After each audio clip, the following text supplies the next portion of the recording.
Hi, today I would like to talk about cravings. I will explain why they happen, what they are, and what you can do about them. I'm Evelyn. I'm a certified functional nutrition and lifestyle practitioner. I live in the Findhorn community in the northeast of Scotland. I love educating people with down-to-earth information that can help them with their health and their gut. Please give this video a like and subscribe to my channel. I will post every other week, and my next video will be about unbalanced energy, so when your energy is up and down. If you're interested, I would subscribe so you get notified when the next video comes. Okay, let's talk about cravings. So what are cravings? So just looking it up for a definition, cravings are an intense desire for a specific food, and that can be any food. It may seem uncontrollable, so out of your control, it just happens and you can't do a lot about it. And interestingly, I read that men are often more going for savory cravings and women more often have sweet and fat cravings.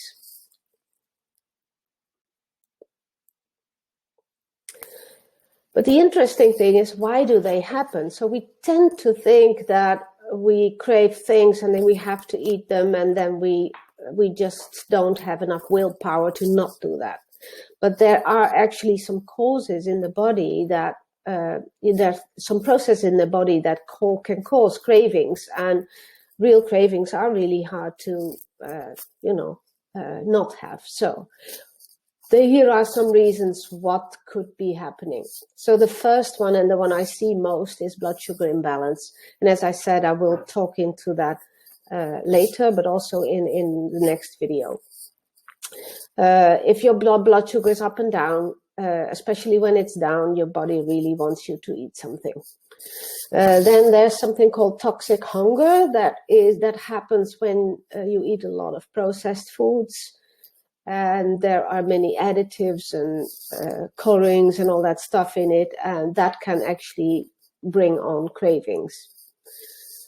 Then yeast in the gut, I see that a lot as well. So yeasts or other or unhelpful organisms, they can actually get hungry and send signals to your brain that makes you eat carbohydrates mainly, so sugars that they can then eat. So that's very naughty of them, and it will make you want to eat carbs. Then we also all know that the cravings we can have around pregnancy, like the weird cravings, but also cravings when in the time before you have your period. And emotional eating can be a big cause of cravings. Then diet poor in nutrients. So your body might just be hungry, but not because you haven't eaten, but because you don't have the nutrients. So your body's giving signals like feed me, and that can bring on cravings. And it might also be a habit. So one habit could be, so you could have been building a habit like every Saturday morning you do your shop. You go in the morning and you always buy like a freshly baked croissant because they smell so lovely in the shop. And just by changing the habit, so like not going on Saturday morning or going to a different supermarket, can already break that habit.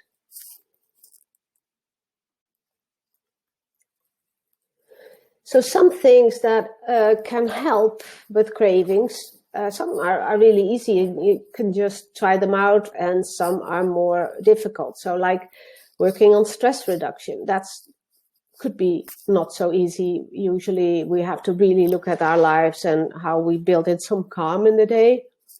But drinking more water is quite an easy one, and the body can think we're hungry and want to eat something when we're actually thirsty. So make sure you drink enough water. Getting enough sleep is also a really important one, and I will talk about that later.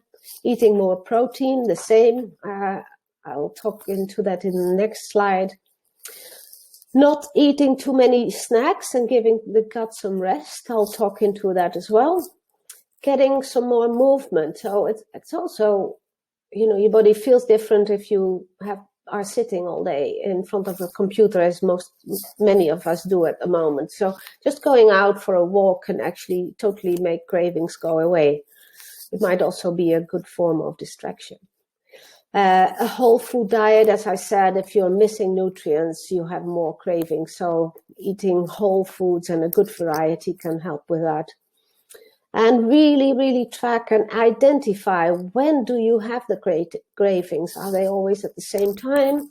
Are they in the same situations? Are they when you're having the same emotions? So just really pay some attention with curiosity, not with judgment, just looking, observing what happens and being curious.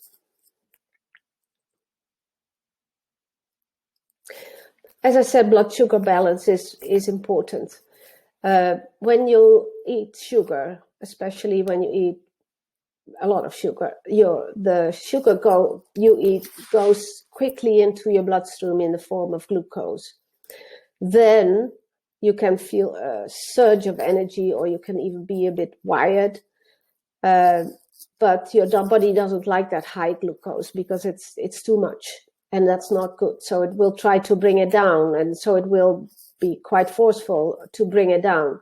But then you might go too low, and then suddenly you will feel like really cravey, tired, sweaty, shaky, irritated, angry, anxious, hangry. So this if you are often in this sort of blood sugar roller coaster, then you will have much more cravings. And doing something about that is really a good idea. And as I said, I'll talk into that in the next video. So one thing you can do is to eat some fat, fiber, and protein with every meal and every snack, if you snack. And to really ditch the refined sugar and the white flour, and especially the fizzy drinks or the sugary drinks and juices.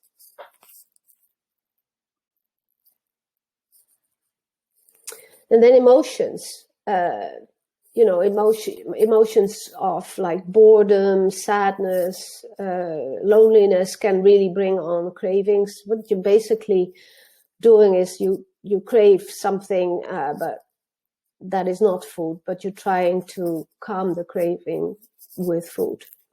So I made a handout. I'll give the link here, but I'll also put it in the description box for you, where you can do an exercise quite a few times. So you feel what you're feeling. You're trying to take some time out. You write them down.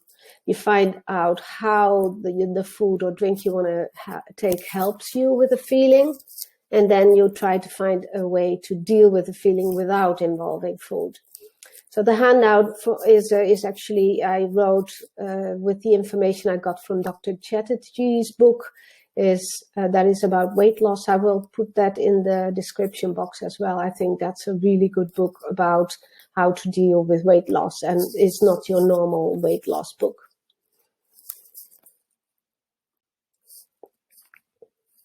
And then if you have yeasts or other unhelpful organisms in your gut, as I said, they will want to make you eat. So if you want to address them, it's again very important to ditch the sugar and refined flours and to go lower carbohydrates and find what works for you. If you really have a lot of yeast overgrowth, it's a good idea to work with a practitioner to bring some balance there.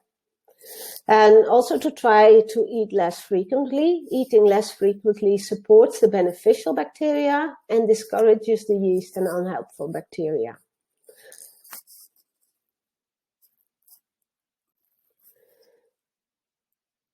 And then eating more protein. Protein is great because it makes you less hungry and less gravy, and it gives you more nutrition.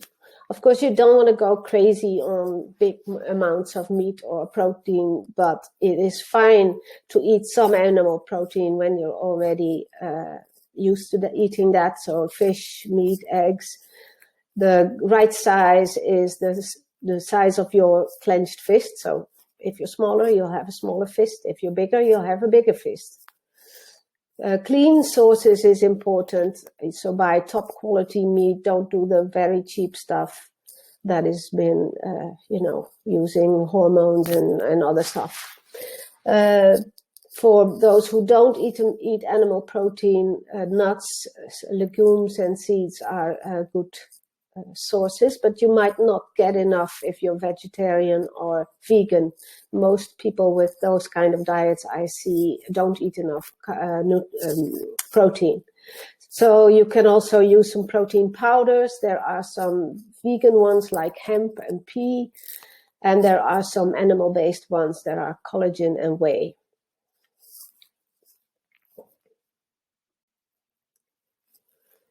And then a really important one is getting enough sleep. A lack of sleep increases your hunger and your cravings for high-calorie foods. Your fullness hormone will plummet, and the hormone that makes you feel hungry will soar, will raise. So you'll be much more hungry, much more wanting to eat carbs and high-calorie foods. So when you haven't slept enough, I know this from experience, if I had a bad night of sleep, I'm much more hungry and much more eager to eat carbohydrates. So important one is to make sure you're fast asleep by 11, not to go on screens at least 1 hour before bed, because being on screens, you're not making enough melatonin, which is the hormone that makes you feel sleepy, but also that sustains your sleep through the night. Have a totally dark bedroom is very helpful, and having a regular bedtime too, because our bodies like that regularity, so they know what's coming and they can sort of change all their processes to support that. Well, that's me for today. My question to you is, what is your main takeaway from today? So let me know in the comments. And is there something you're taking away that you want to try out this coming week? Also, let me know. I will post some more links in the description box of my work and where you can find me. And thank you, and see you in the next video.